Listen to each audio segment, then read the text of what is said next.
Hey everyone, exam बहुत ज़्यादा नज़दीक आने वाले हैं, तो हम आज जो भी पढ़ेंगे वो बहुत ज़्यादा डिटेल में नहीं पढ़ पाएंगे क्योंकि हमारे पास इतना टाइम ही नहीं है। तो एग्ज़ाम के हिसाब से कि आप इतना पढ़ो कि आप पास हो जाओ, उसी हिसाब से मैंने पूरा सिलेबस कवर करने की कोशिश करी हुई है। ठीक है, ये हमारा सिलेबस है यूनिट 3 का। तो इसके आगे भी है, लेकिन ये हमारा हाफ सिलेबस है यूनिट 3 का। तो हम जल्दी जल्दी से इसे कवर करने की कोशिश करेंगे इस वाले वीडियो में। सबसे पहले तो यही है डिस्क्राइबिंग वन सेल्फ, जो हमने पहले ग्रीटिंग एंड इंट्रोडक्शन में पढ़ा और यूनिट 2 में पढ़ा। बिल्कुल वही है कि अपने बारे में बताना है ना, और उसको समझने की कोशिश करनी है जब कोई अपने बारे में बता रहा है।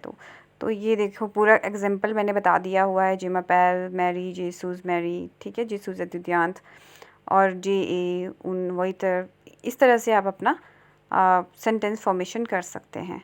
वो मैं आपको पहले भी बता चुकी हूँ कि आपको कैसे कैसे करना है। आप मेरी बाकी वीडियोस चेक कर सकते हैं ताकि आपको बेहतर समझ आए। और ये पार्टिटेटिव आर्टिकल्स है, इसमें सबसे पहले डू है जो कि मैस्कुलिन नाउन के साथ यूज़ होता है। ठीक है, अब आप एक बारी पीछे जाके स्क्रीनशॉट भी ले लेना, ठीक है, आपको ज़्यादा बेहतर समझ आएगा। और देला है जो फेमिनिन नाउन्स के साथ होता है। अब ये जो मैस्कुलिन फेमिनिन है, इसका पता कैसे चलेगा? तो जितने भी आपके वर्ड्स हैं वो ई के साथ होते हैं most of the time, 70% time तो वो फेमिनिन होते हैं। ठीक है, उसके अलावा जो भी है वो मैस्कुलिन होंगे। और आपको पता है जितने भी एस या ई एस वाले हैं वो तो प्लूरल होते हैं, है ना। तो ये देखो, ये दे ला है, ये किसके साथ यूज़ होता है? जो सिर्फ एल का वाला होता है, मतलब कि एल और फिर एपिस्ट्रोफी। ठीक है, तो उस ये किसके साथ यूज़ होगा? जहाँ पे वॉवल होगा या फिर एच का साउंड होगा, जैसे कि जे बोइला दे यू।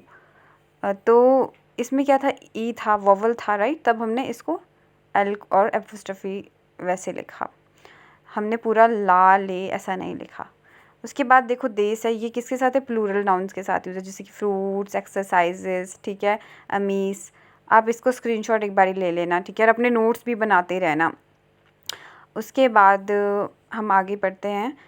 अब ऐसा है ना कि एग्ज़ाम में कब क्या आएगा वो तो आपको पता ही है। प्रीवियस ईयर में सिर्फ अपने बारे में ही लिखना है, खुद को डिस्क्राइब करना है, या फिर अपनी फैमिली के बारे में लिखना है, कॉलेज के बारे में लिखना है, कलीग्स के बारे में लिखना है।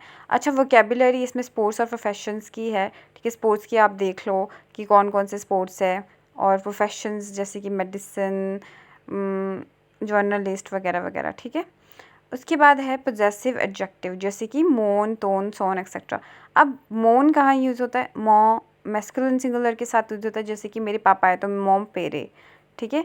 माँ किसके साथ होगा? फेमिनिन सिंगुलर के साथ, जैसे कि मेरी मम्मी है तो माँ मेरे, ठीक है। अब मेस यूज़ होगा प्लूरल के साथ कि मेस सॉर्ड्स मेरी सिस्टर्स हैं, ठीक है।